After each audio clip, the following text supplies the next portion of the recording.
नमस्कार दोस्तों, स्वागत है आपका हमारे चैनल विजय रथ हिंदी एकेडमी में। कल की क्लास में हम लोगों ने क्या देखा था? कबीर की जो रचनाएं थी उन सारी रचनाओं के हम लोगों ने क्या किया था? समाप्त किया था। और उसके साथ साथ हमने धर्मदास के बारे में भी देखा था। धर्मदास क्या थे? शिष्य थे किसके? कबीर के। धर्मदास किसके शिष्य थे? कबीर के शिष्य थे। और बीजक नामक संग्रह का जो है क्या किया था उन्होंने? बीजक का संग्रह किया था। बीजक किसका ग्रंथ है? कबीरदास का ग्रंथ है ना। उनकी गद्दी किसे मिली थी? कबीरदास को ही मिली थी। इनकी शिष्य परंपरा में आते हैं। मथुरा से वापस आ रहे थे तो उस समय क्या हुआ था? कबीर से इनका साक्षात्कार हुआ था। कबीर की रचनाओं में हमने क्या देखा था? साखी के बारे में देखा, शबद के बारे में, रामायणी के बारे में, है ना, चांचर के बारे में, बसंत के बारे में, हिंडोला के बारे में।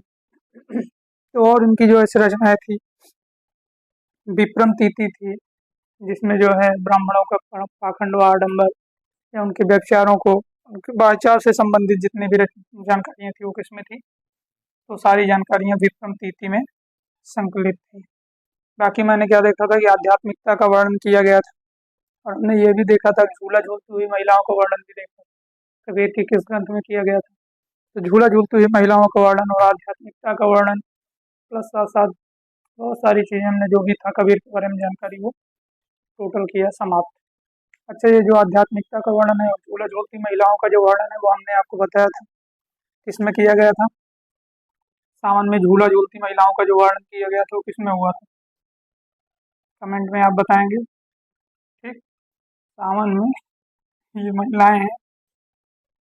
अब ये ना कह दीजिएगा कि ये लोग नाव पे बैठी हैं, है ना। सावन में झूला झूलती महिलाओं का ये डाल थी, इस पे क्या पड़ा था? झूला पड़ा था, है ना।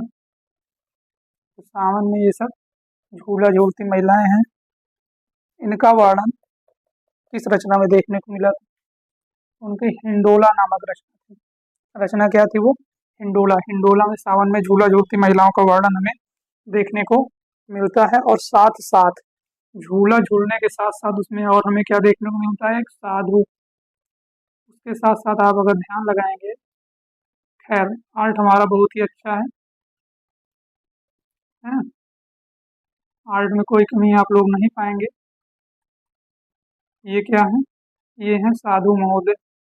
ठीक, आध्यात्मिकता का वर्णन, इनसे बस आप इतना अंदाजा लगाएंगे कि आध्यात्मिकता का वर्णन हमें कहाँ देखने को मिला था। तो आध्यात्मिकता का जो वर्णन देखने को मिला था वो भी हिंडोला में ही देखने को मिला था। भाई इतना गंदा बन गया साधु, ये तो नहीं उम्मीद थी। हम्म, तो हिंडोला में क्या देखने को मिला? झूला झूलती महिलाओं का वर्णन मिला या उनका लोकगीत मिला और आध्यात्मिकता का वर्णन मिला।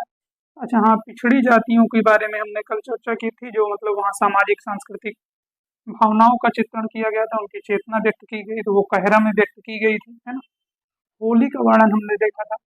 होली में हमने बताया था कि मतलब पुराने में जो लोग होते थे उन्हें क्या कहते हैं बच्चों को कि अरे यार बहुत चाचर मना मचावत है सब। चाचर मतलब शोर, है ना। तो चाचर में हमने क्या देखा? बच्चे क्या करते हैं होली में? बहुत ज्यादा शोर मचाते हैं, बहुत प्रसन्न होते हैं, खेलते हैं।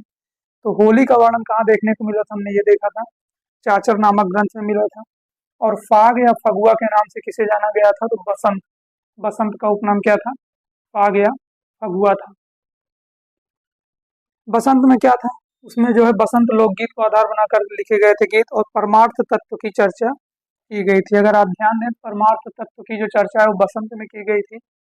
और आध्यात्मिक जो वर्णन किया गया था वो किसमें किया गया था? हिंडोला में किया गया था। लगभग दोनों सेम ही है, बट ये है कि ध्यान देने की बात है, शब्दों पे जरूर गौर कीजिएगा। परमार्थ तत्व की चर्चा किसमें की गई है? तो परमार्थ तत्व पर चर्चा इनके बसंत में की गई है। और आध्यात्मिकता पर चर्चा किसमें की गई है? इनके हिंडोला में की गई है, जो अभी हमने साधु जी को बनाया था, है ना। साधु कम और वो रात से ज्यादा दिखाई दे रहे थे, इसीलिए हमने उनको मिटा दिया। तो आज हम किसको देखेंगे? गुरु नानक को देखेंगे, है ना। बढ़ते हैं गुरु नानक पे। इसके पहले हमने किसको देखा था? धर्मदास को। धर्मदास की रचना का क्या नाम था, ये हमने आपको बताया था। बीजक के संकलन करता तो थे ही ये। बीजक ग्रंथ किसका था, कबीरदास जी का था। बट धर्मदास का ग्रंथ क्या था, उनका नाम क्या था, उसका नाम आप कमेंट करके हमें जरूर बताएंगे अगर आपने क्लास किया है तो, है ना। बढ़ते हैं गुरु नानक की ओर। नानक की समय सीमा क्या है, आप इस समय देख ही रहे होंगे बोर्ड पे, 1469 से 1538 ईस्वी। आगे बढ़ेंगे, इनका जन्म स्थल क्या है, तो इनका जन्म स्थल ननकाना माना जाता है। क्या माना जाता है, ननकाना। जन्म स्थल क्या है, ननकाना। ये जाति क्या है, खत्री जाति से थे ये। पत्नी का नाम इनके सुलक्षणी था। पुत्र इनके कितने थे, तो 2 पुत्र थे, एक है श्रीचंद और दूसरे हैं लक्ष्मीचंद। आगे भी हम बताएंगे कि इन्हीं दोनों पुत्रों में से क्या करते हैं, इनके जो बड़े पुत्र हैं वो जो है उदासी संप्रदाय के प्रवर्तक भी बनते हैं। तो उसके बारे में हम आगे चर्चा करेंगे, इनके पुत्रों के बारे में। अभी के लिए बस इतना ही कि इनके पुत्र श्रीचंद और लक्ष्मीचंद हैं। खैर, माता और पिता का क्या नाम था, तृप्ता कालूराम। तृप्ता इनकी माता थी, कालूराम इनके पिता थे। आप चाहें तो अलग अलग भी नोट कर सकते हैं, है ना। माता पिता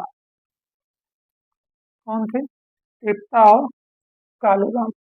ग्रंथ क्या है, गुरु ग्रंथ साहब। इनके ग्रंथ का क्या नाम, गुरु ग्रंथ साहब। खैर, इनकी रचनाएं और भी हैं, जपुजी है, नसीहतनामा है, असादीवार है, रहीरास है, सोहिला है। तो ये सारी रचनाएं भी हैं। बट अभी के लिए इतना ही रचनाओं का हम देखेंगे आगे। ये इनका ग्रंथ है, ग्रंथ मतलब इसमें सब कुछ संकलित है। तो गुरु ग्रंथ साहब है। गुरु ग्रंथ साहब किसका ग्रंथ है, गुरु नानक का है। संपादक कौन थे इसके, अर्जुन देव। कौन थे, गुरु अर्जुन देव। खैर, यहाँ हमने गुरु नहीं लिखा है। संपादक कौन है, गुरु अर्जुन देव, है ना, गुरु अर्जुन देव। गुरु जो अर्जुन देव है, ये सिखों के 5वें गुरु थे। आगे सिखों की परंपरा में जितने भी गुरु आए ना, उन सब गुरुओं की परंपरा हम देखेंगे, है ना।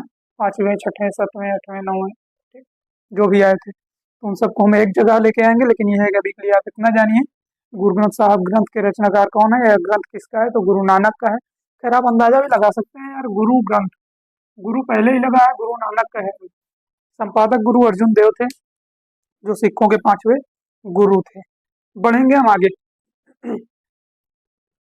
ठीक, गुरु नानक के बारे में देखें।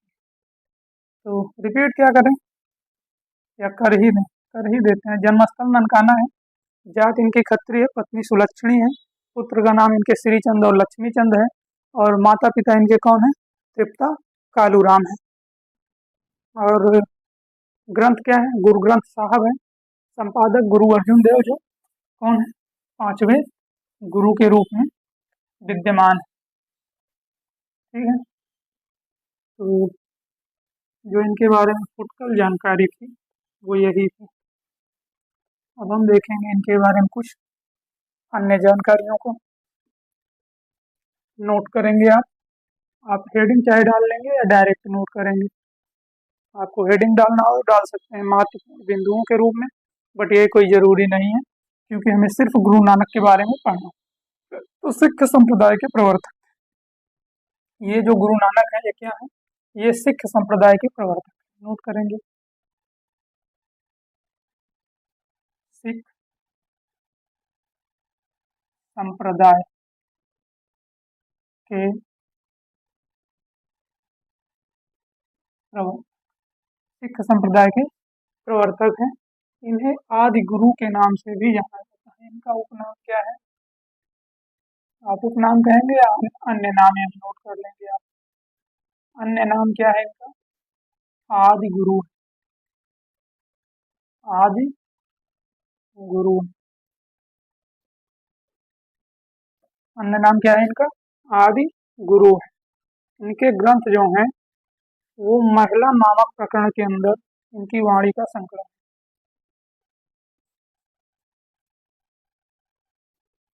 इनके ग्रंथ का नाम अभी अभी हमने बताया था, क्या बताया, रचनाएं तो अलग हैं, जगती है, असादीवार है, रहीरास है, सोहिला है, नसीहतनामा है, तो ये सारी चीजें हम देखेंगे ना।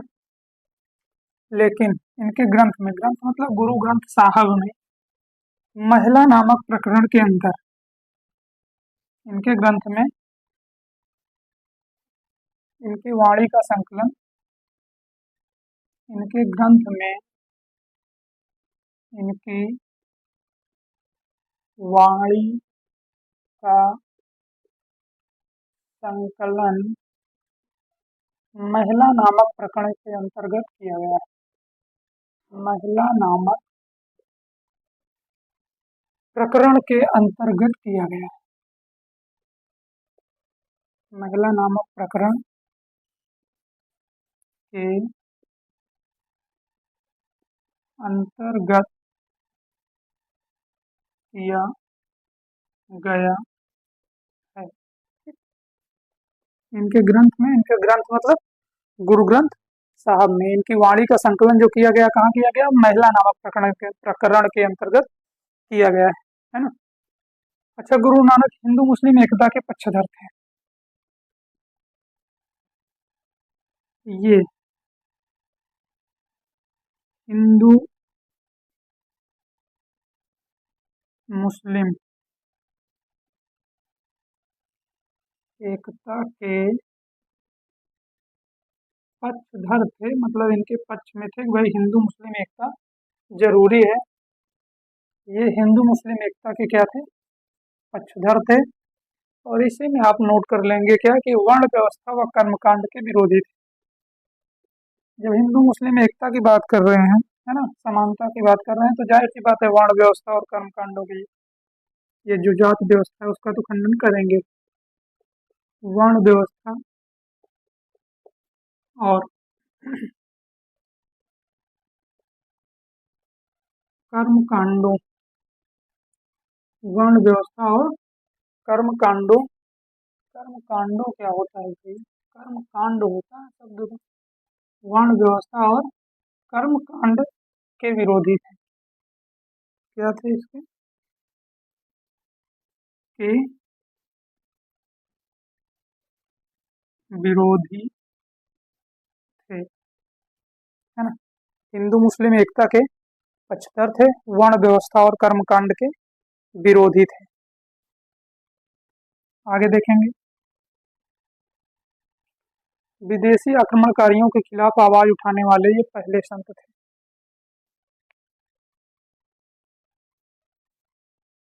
विदेशी आक्रमणकारियों के खिलाफ आवाज उठाने वाले, विदेशी आक्रमणकारियों, जो विदेशी आक्रमण हो रहे थे उनके विरोध में आवाज उठाने वाले ये पहले संत थे, है ना। विदेशी आक्रमणकारियों के खिलाफ आवाज उठाने वाले, विदेशी आक्रमणकारियों के खिलाफ आवाज उठाने वाले, आवाज उठाने वाले ये पहले संत थे। अब अगर क्वेश्चन आ जाए कि वह पहला संत कवि कौन था जिसने सर्वप्रथम विदेशी आक्रमणकारियों के खिलाफ आवाज को बुलंद किया, तो कौन था वो? गुरु नानक थे। वो पहला संत कवि, ये पहले संत थे। वह पहला संत कवि जिसने विदेशी आक्रमणकारियों के खिलाफ आवाज उठाई, कौन था? तो गुरु नानक थे। और गुरु नानक हिंदू मुस्लिम एकता के पक्षधर थे, कर्मकांड के और वर्ण व्यवस्था के विरोधी थे। और इनकी वाणी का जो संकलन है वो जो किसमें किया गया? इनकी वाणी का संकलन महिला नामक प्रकरण में किया गया। और ये जो महिला नामक प्रकरण आप देखेंगे ये कहाँ मिलेगा? गुरु ग्रंथ साहब में देखने को मिलेगा। कहाँ मिलेगा ये महिला नामक? गुरु ग्रंथ साहब जो है वो महिला में ही डिवाइड है। जैसे हम सर्ग में, अध्याय में, है ना, किसी ग्रंथ में कितने अध्याय होते हैं, किसी ग्रंथ में सर्ग होते हैं। जैसे आप पद्मावत पढ़े थे ना, उसमें क्या था कि इसमें, अच्छा पद्मावत हम पढ़े नहीं है, आगे पढ़ देखेंगे क्या है, 57 सर्ग में डिवाइड कई सारे ग्रंथ हैं। या किसी को अध्याय में देखेंगे किसमें इतने अध्याय विभाजित हैं, तो वही है जो गुरु ग्रंथ साहब ग्रंथ इनका था ना, गुरु नानक का, वो किसमें डिवाइड है? तो महिला नामक प्रकरण में डिवाइड किया गया है। जैसे पहला महिला, दूसरा महिला, तीसरा, चौथा, पांचवा, तो इसमें डिवाइड किया गया। इसे हम आगे देखेंगे। जब हम देखेंगे सिखों की परंपरा तो वहीं पे देख लेंगे वो किस महिला के अंतर्गत आते थे। खैर पूरा बहुत ज़्यादा जानने की जरूरत नहीं थी, बस इतना ही आपको पता होना चाहिए कि वाणी का संकलन महिला नामक प्रकरण के अंतर्गत किया गया था। सिख संप्रदाय के प्रवर्तक गुरु नानक थे, अन्य नाम उनका आदि गुरु था। खैर प्रवर्तक है सिख संप्रदाय के तो भैया आदि गुरु मतलब प्रारंभिक गुरु, ठीक, प्रारंभिक गुरु, आदि मतलब प्रारंभिक, और किसके, सिख संप्रदाय के।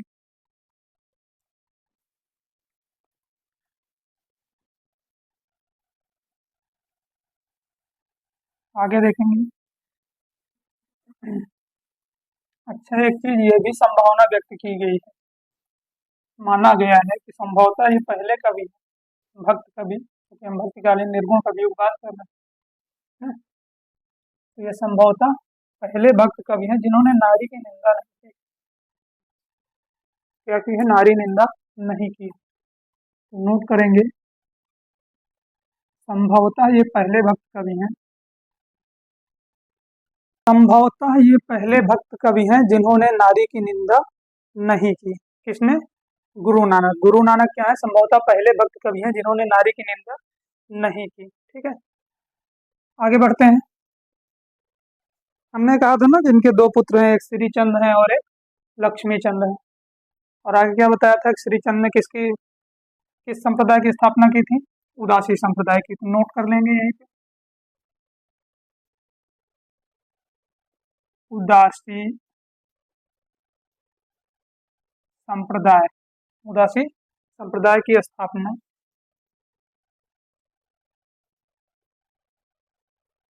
उदासी संप्रदाय की स्थापना या उदासी संप्रदाय के स्थापन करता नहीं है, ये ठीक है। उदासी संप्रदाय की स्थापना इनके बड़े पुत्र या ये हटा ही दो। उदासी संप्रदाय की स्थापना श्रीचंद ने की। बाकी श्रीचंद को आप जान ही रहे हैं, इनके पुत्र हैं, है ना। बड़े पुत्र का नाम क्या था? श्रीचंद। छोटे पुत्र का नाम क्या था? लक्ष्मीचंद था। उदासी संप्रदाय की स्थापना किसने की? उदासी संप्रदाय की स्थापना श्रीचंद ने की। ठीक, अब हम देखेंगे इनकी रचना, किसकी? गुरु नानक की। बढ़ेंगे रचना की ओर। नंबर 1 नोट करेंगे आप, जपुजी, जपुजी, जपुजी। नंबर 2 नसीहतनामा। क्या है? नसीहतनामा। नंबर 3 पे नोट करेंगे हम, जपुजी, नसीहतनामा, आसादीवार। क्या है? आसादीवार। नंबर 4 पे देखेंगे क्या है? रहिरास।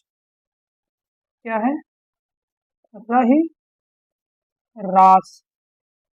नंबर 5 पे एक और ग्रंथ है इनका, नोट करेंगे क्या? सोहिला। क्या है? सोहिला।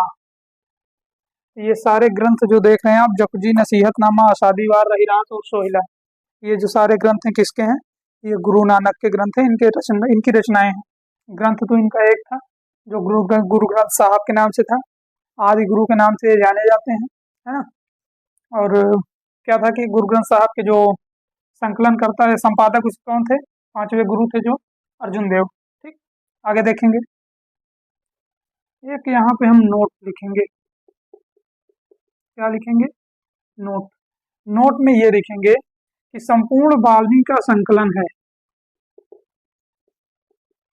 संपूर्ण वाणी का संकलन है, संपूर्ण वाणी का संकलन है। क्या है? नानक वाणी। संपूर्ण वाणी का जो संकलन है इनके क्या है?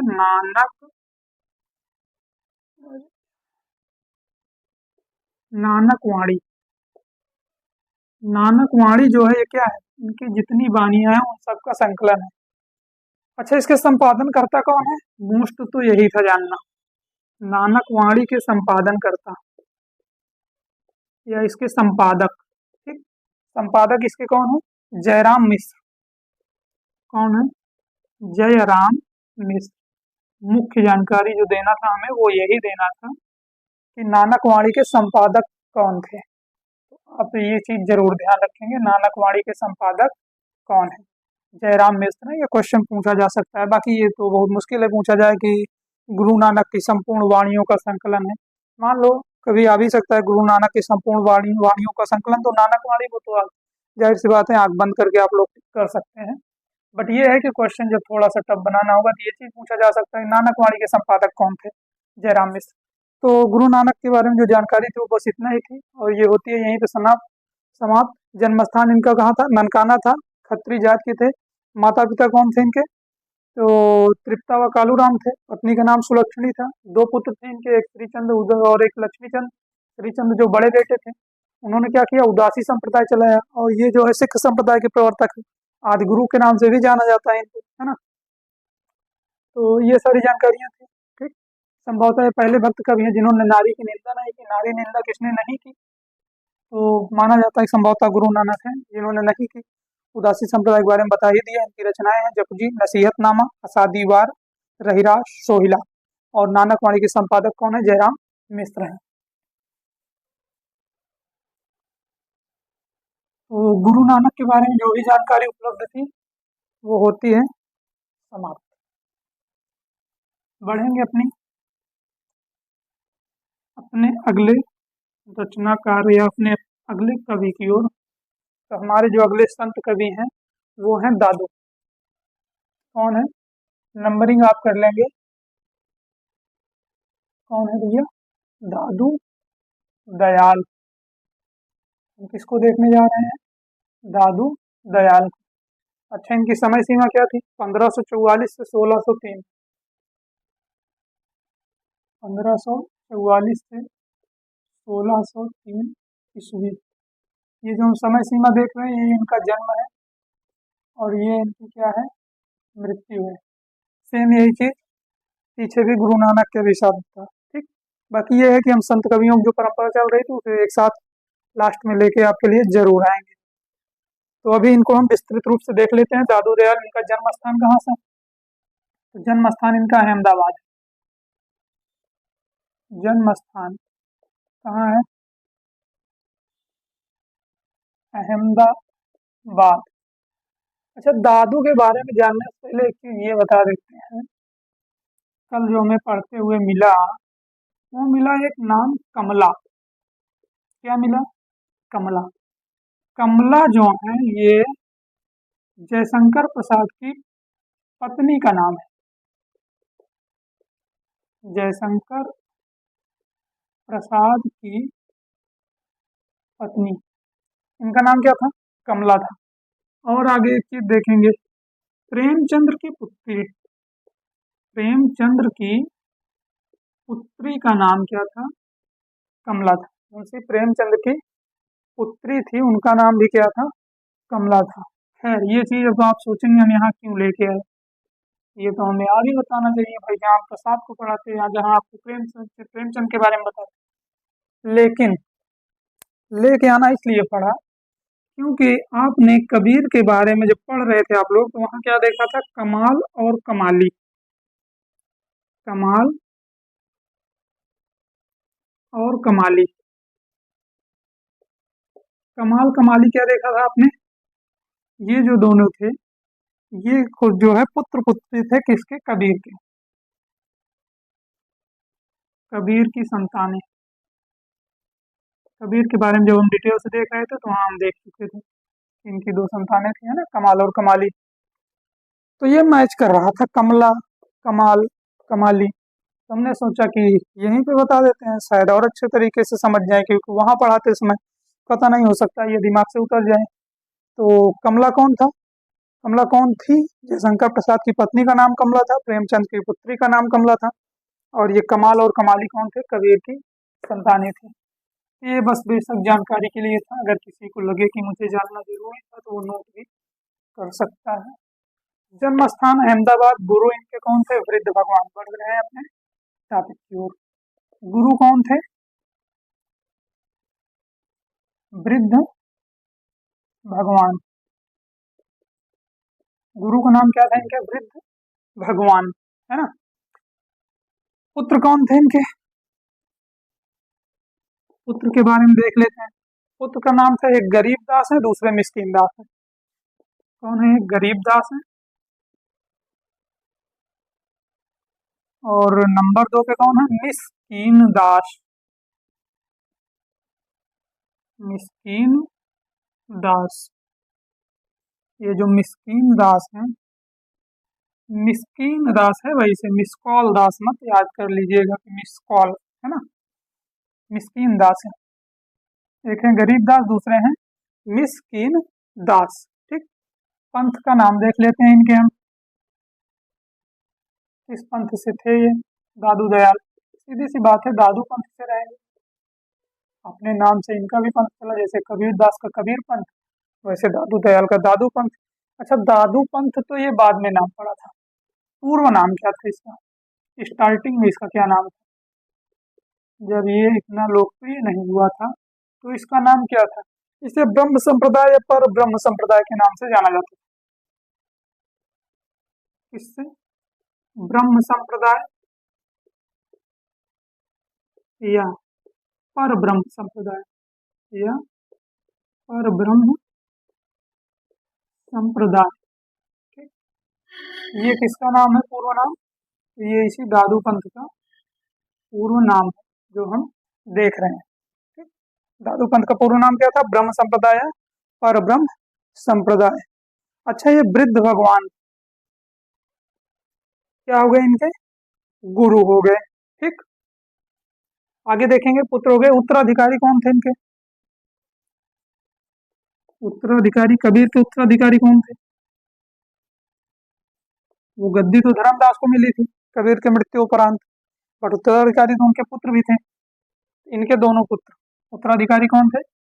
दोनों पुत्र। दोनों पुत्र क्या थे इनके? उत्तराधिकारी थे, गरीबदास और मिस्कीन दास, है ना। काव्य भाषा क्या थी? नोट कर लेंगे हम। काव्य भाषा, काव्य भाषा इनकी क्या रही है? ब्रज रही है। क्या रही काव्य भाषा इनकी? ब्रज रही है। ठीक। तो मृत्यु स्थल क्या था इनका? मृत्यु स्थल, ये भी देख लेते हैं। मृत्यु स्थल था भराने की पहाड़ी। क्या था? भराने की पहाड़ी। ठीक। ये भराने की पहाड़ी है। भराने की पहाड़ी कहाँ है? राजस्थान में है। भराने की पहाड़ी कहाँ है? राजस्थान में है भराने की पहाड़ी। अच्छा, दादू पंथियों का ये प्रधान केंद्र है। क्या है ये? दादू पंथी जो थे, अभी भी जो है इनका प्रधान केंद्र है, क्योंकि वहाँ क्या हुआ था? दादू दयाल का, इनकी मृत्यु हुई थी। तो दादू पंथी या दादू पंथियों, दादू पंथियों, दादू पंथियों का प्रधान केंद्र है। दादू पंथियों का प्रधान केंद्र क्या है? अगर कभी पूछ ले तो भराने की पहाड़ी है। पंथियों नहीं है, छोटा, पंथियों, दादू पंथियों का प्रधान केंद्र कहाँ है? भराने की पहाड़ी है। ठीक। अच्छा, यहाँ पर अभी क्या क्या उपलब्ध है? दादू के जो कपड़े थे, उनकी जो पोथियां थी, वो आज भी हमको वहां देखने को मिलेंगी, तो नोट कर लेंगे। दादू के कपड़े व पोथियां अभी तक यहाँ पर क्या है? उपलब्ध है। दादू के कपड़े व पोथियां अभी तक, अभी तक यहाँ उपलब्ध है। यहाँ क्या है? उपलब्ध है। यहाँ उपलब्ध हैं। दादू के कपड़े और पोथियां अभी तक यहाँ पे क्या है? उपलब्ध हैं। ठीक। एक बार रिपीट करेंगे दादू दयाल के बारे में। जन्म कब हुआ? 1544 में। मृत्यु 1603 ईस्वी में। अहमदाबाद में ये जन्म लेते हैं। मृत्यु कहाँ होती है? भराने की पहाड़ी पे होती है। भराने की पहाड़ी कहाँ है? राजस्थान में है। भराने की पहाड़ी में और क्या देखें, ये क्या है? दादू पंथियों का प्रधान केंद्र है। वहाँ अभी भी इनके जो है कपड़े जो हैं और इनकी पोथियां अभी भी उपलब्ध हैं। गुरु कौन थे? वृद्ध भगवान थे। पुत्र का नाम गरीबदास मिस्कीन दास। गरीबदास मिस्कीन दास किसके पुत्र थे? दादू दयाल के पुत्र थे। उत्तराधिकारी कौन होगा? जाहिर सी बात है, पिताजी के उत्तराधिकारी है। पिताजी के मरने के बाद उनकी सारी संपत्ति किसके पास जाती है? पुत्रों के पास जाती है। पंथ कौन था? दादू पंथ। पूर्व नाम क्या था इसका? ब्रह्म संप्रदाय या पर ब्रह्म संप्रदाय के नाम से इसे जाना जाता था। बाद में प्रचलित किस नाम से होता है ये? दादू पंथ के नाम से जाना जाता है। या क्वेश्चन कभी पूछा जा सकता है आपसे, ब्रह्म संप्रदाय या पर ब्रह्म संप्रदाय के नाम से किसे जाना जाता है? तो दादू पंथ को जाना जाता है। काव्य भाषा इनकी क्या रही? ब्रज रही है। देखेंगे दादू दयाल के बारे में और इनकी कुछ अन्य महत्वपूर्ण जो जानकारियां हैं। दादू क्या थे? कबीर के मतानुयायी थे। दादू कबीर के मतानुयायी थे। कबीर के मतानुयायी यानी कबीर के मत के अनुयायी थे। कौन? दादू दयाल। दादू दयाल जो है कबीर मत के अनुयायी थे। अच्छा, इनकी रचनाओं में कबीर का नाम ज्यादा है। किसकी रचनाओं में? दादू दयाल की रचनाओं में। ये आप कैसे कह सकते हैं कि कबीर के मत के अनुयायी थे? इसका कुछ आधार रहा होगा। तो आधार ये है कि जो इनकी रचनाएं हैं दादू की, इसमें कबीर का नाम आपको ज्यादातर देखने को मिलेगा, जिसके आधार पर यह बताया जाता है कि ये कबीर मत के अनुयायी थे। आगे देखते हैं। इनकी रचनाओं में इस्लामी साधनात्मक शब्दों का खुलकर प्रयोग मिलता है। ये क्या थे? इस्लामी साधनात्मक रचनाओं में रचनाओं में इनके क्या मिलता है? इस्लामी साधनात्मक शब्दों का, इस्लामी साधनात्मक शब्दों का। ठीक, किसकी रचनाओं में? दादू दयाल की रचनाओं में इस्लामी साधनात्मक शब्दों का खुलकर प्रयोग मिलता है। खुलकर प्रयोग हमें दिखाई देता है। खुलकर प्रयोग क्या होता है? हमें दिखाई देता है या मिलता है। रचनाओं में इस्लामी साधनात्मक शब्दों का खुलकर प्रयोग मिलता है। अच्छा, ये जो दादू हैं निर्गुण भक्त होकर भी ईश्वर के सगुण रूप को मान्यता देते हैं। ठीक, ऐसा नहीं कि हम निर्गुण है तो सगुण को मान्यता ही नहीं देंगे। सगुण हमारे प्रभु ईश्वर जो है आराध्य है ही नहीं, सगुण को भी ये बराबर मान्यता देते हैं। दादू निर्गुण भक्त होकर भी, निर्गुण भक्त होकर भी, दादू निर्गुण भक्त होकर भी ईश्वर के सगुण रूप को, ईश्वर के सगुण रूप को भी, ईश्वर के सगुण रूप को मान्यता देते हैं। मान्यता देते हैं। एक प्रकार से देखा जाए तो सगुण रूप का या सगुण उपासकों का भी ये सम्मान करते थे। स्वयं तो निर्गुण भक्त थे, बट सगुण उपासक जो थे उनका भी ये बराबर सम्मान करते थे।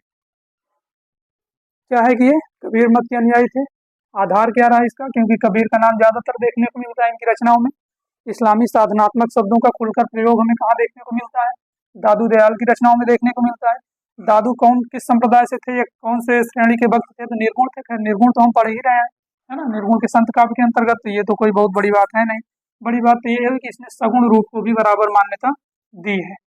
आगे देखेंगे। दादूपंथी तिलक व कंठी धारण नहीं करते। तिलक कंठी कौन नहीं धारण करता? दादूपंथी। दादूपंथी तिलक व कंठी धारण नहीं करते। तिलक व कंठी धारण नहीं करते हैं। धारण नहीं करते हैं मतलब चंदन नहीं लगाते हैं और माला वगैरह ये लोग नहीं पहनते हैं, है ना। दादूपंथी तिलक व कंठी को धारण नहीं करते हैं। आगे बढ़ेंगे।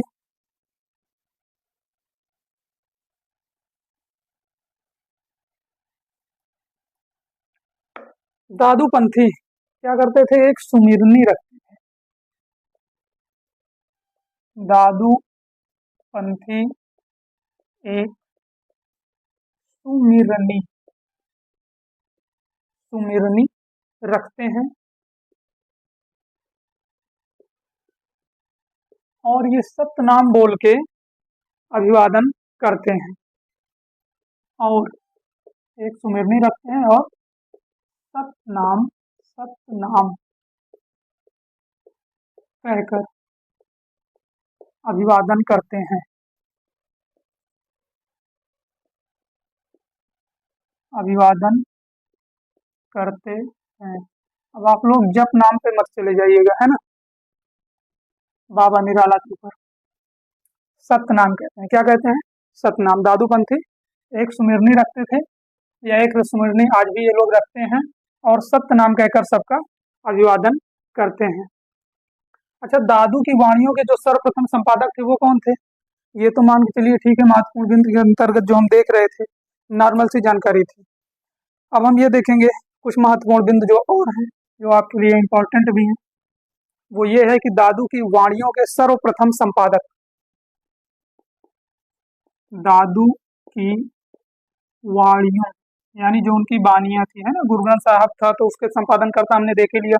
पांचवें गुरु जो थे वो थे, वो पांचवें गुरु कौन थे वो आप बताएंगे हमें गुरु ग्रंथ साहब के बारे में। अब जो दादू की वाणियां थी वो गुरु नानक का था। दादू के बारे में हम देख रहे हैं, तो दादू की जो वाणियां हैं इसका संपादन किसने किया? दादू की वाणियों के सर्वप्रथम संपादक, दादू की वाणियों के सर्वप्रथम संपादक कौन थे? संत दास और जगन्नाथ दास थे। कौन थे? संत दास थे और कौन थे? जगन्नाथ दास। जगन्नाथ दास, ठीक। ये दोनों क्या हैं? ये दोनों संत दास और जगन्नाथ दास को हैं कौन? ये भैया दादू के शिष्य हैं, दादू के शिष्य हैं ये संत दास और जगन्नाथ दास, जिन्होंने दादू की वाणियों का सर्वप्रथम संपादन किया। अच्छा, संपादन किया बट किस नाम से किया? ठीक है, ये संपादन करता तो है दादू की वाणियों के, सबसे पहले संपादन करते हैं, बट इनकी वाणियों का जो संपादन करते हैं वो किस नाम से करते हैं? तो उसका नाम था हरडे वाणी। क्या नाम था? हरडे वाणी। हरडे वाणी शीर्षक से, हरडे वाणी शीर्षक से, किस शीर्षक से करते हैं? हरडे वाणी शीर्षक से करते हैं। दादू की वाणियों का सर्वप्रथम संपादन हरडे वाणी शीर्षक से कौन करता है? संत दास और जगन्नाथ दास करते हैं, ठीक। अच्छा, एक तो ये कि दादू की वाणियों का संपादन संत दास और जगन्नाथ दास हरडे वाणी शीर्षक से, और अंगवधु शीर्षक से रज्जब दास भी इसका संपादन करते हैं। तो पुनः पुनः रज्जब दास, पुनः रज्जब दास ने अंगवधु शीर्षक से, पुनः रज्जब दास ने किससे किया था? अंगवधु शीर्षक से, पुनः रज्जब दास ने अंगवधु शीर्षक से दादू की वाणियों का संपादन किया। वाणियों का संपादन किया, तो दो लोगों ने संपादन किया, दो क्यों, तीन। दादू की वाणियों के सबसे पहले जिन्होंने संपादन किया उनका क्या नाम था? संत दास और जगन्नाथ दास। ये थे जो दोनों दादू के शिष्य थे। हरडे वाणी शीर्षक से ये दोनों मिलके करते हैं, और पुनः जब दोबारा संपादन उसका किया जाता है तो वो अंगवधु शीर्षक से किया जाता है, और अंगवधु शीर्षक से जो संपादन करते हैं तो वो संपादन करता कौन थे? रज्जब दास थे, है ना। रज्जब दास, कभी क्वेश्चन पूछ ले कि रज्जब दास ने किस शीर्षक से दादू की वाणियों का संपादन किया था? तो अंगवधु से किया था। हरडे वाणी से किसने किया था? संत दास जगन्नाथ दास ने किया था। ये दोनों मोस्ट इंपॉर्टेंट है। बढ़ेंगे आगे।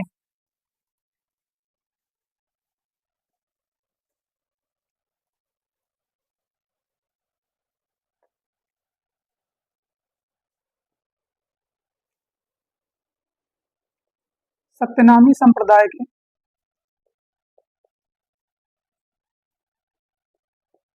सत्यनामी संप्रदाय क्या था? सत्यनामी संप्रदाय के प्रवर्तक, सत्यनामी संप्रदाय के प्रवर्तक कौन है? जगजीवन दास। अब आप लोगों के दिमाग में ये आ रहा होगा कि भाई हम तो दादू पंथ को पढ़ रहे हैं, ये सत्यनामी संप्रदाय को यहाँ क्यों हम लेके चले गए, है ना। जगजीवन दास बताते हैं कि यहाँ क्यों लेके आए। सतनामी संप्रदाय के प्रवर्तक कौन है? जगजीवन दास। जगजीवन दास को यहाँ इसलिए लेके आया कि ये जो जगजीवन दास हैं ये भी दादू के शिष्य हैं। कौन है? दादू के शिष्य हैं। ठीक। दादू के शिष्यों में हमने क्या देखा? संत दास और जगन दास को देखा, जिसने हरडे वाणी शीर्षक से संपादन किया था। और इन्हीं के एक शिष्य थे जगजीवन दास। जगजीवन दास ने जो है क्या चलाया था संप्रदाय अपना अलग से, एक सत्यनामी संप्रदाय। और ये सत्यनामी संप्रदाय अगर आप थोड़ा सा ऐड कर पा रहे हो या अपने दिमाग में थोड़ा सा पीछे चले जाए, तो अभी अभी हमने कहा था कि दादू पंथी एक सुमिरनी रखते थे और सबका अभिवादन किस नाम से करते थे? सत्य नाम बोलकर वो करते थे। जब हमने बताया कि भैया बाबा निराला के ऊपर मत जाइएगा जप नाम पे, है ना, वहां मैंने क्या कहा था? सत्य नाम कह के ये क्या करते थे? अभिवादन करते थे। और उसी सत्य नाम से रिलेटेड ये सत्यनामी संप्रदाय हमको मिला, जिसलिए हमने यहाँ आपको ऐड कर दिया। क्या कर दिया? जगजीवन दास। जगजीवन दास क्या किए थे? सत्यनामी संप्रदाय के प्रवर्तक थे। और जगजीवन दास थे कौन? दादू के शिष्य थे। और ये सत्यनामी सत्य नाम से जो है मैच कर रहा है, इसीलिए हम आपको यहीं पे दिखा दिए ये चीज। आगे देखेंगे अगली चीज इनके बारे में, अगली क्या है, महत्वपूर्ण बिंदु क्या है इनके बारे में। अगला ये है कि राधोदास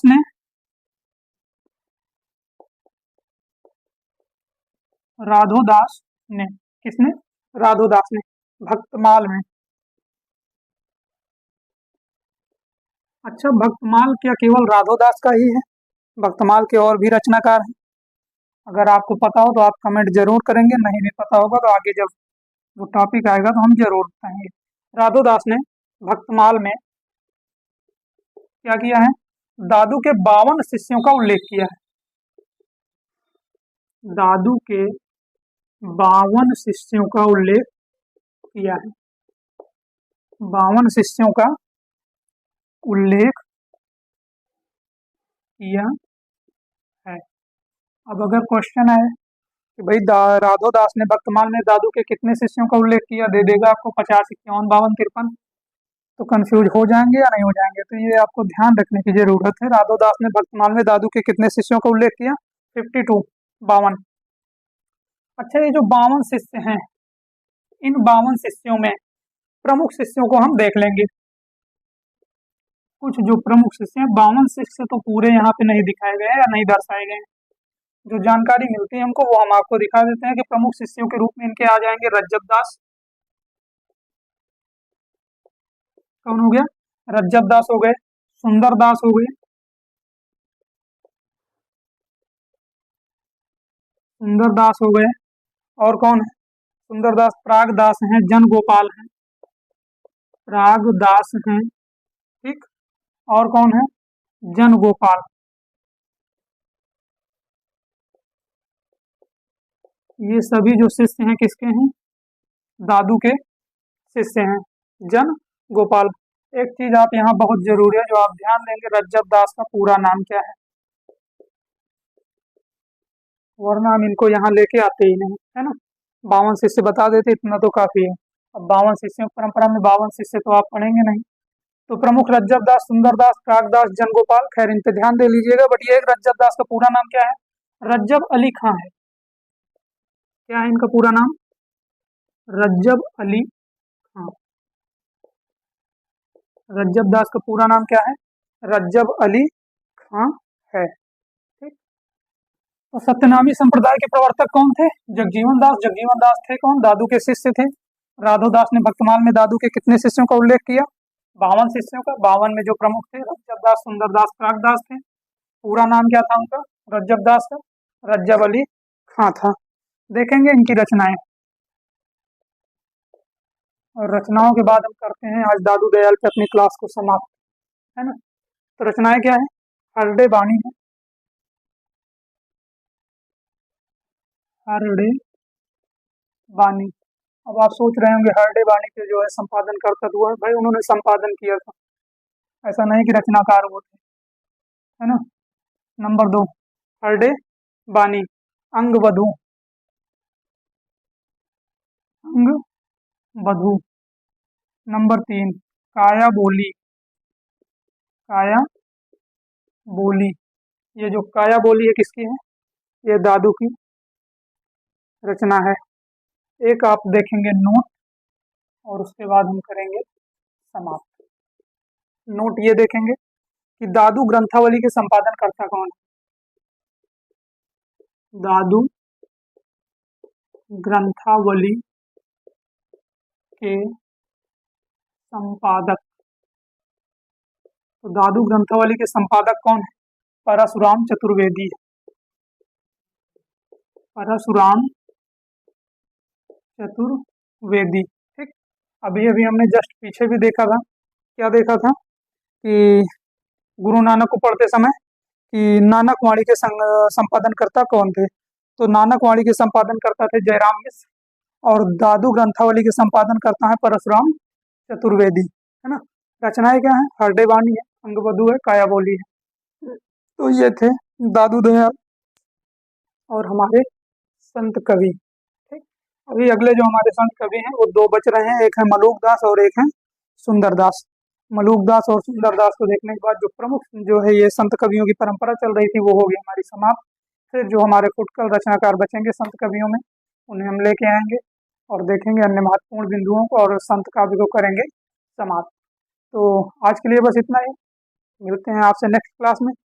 और अगर क्लास अच्छी लगी हो तो लाइक शेयर और सब्सक्राइब भी कीजिए, जिससे कि हमारा भी जो मन है वो और अच्छे से लग सके और मैं और ज़्यादा मेहनत कर सकूं, है ना। तो ठीक है, आज के लिए बस इतना ही, लेंगे आपसे विदा, मिलते हैं अगली क्लास में। ठीक, धन्यवाद।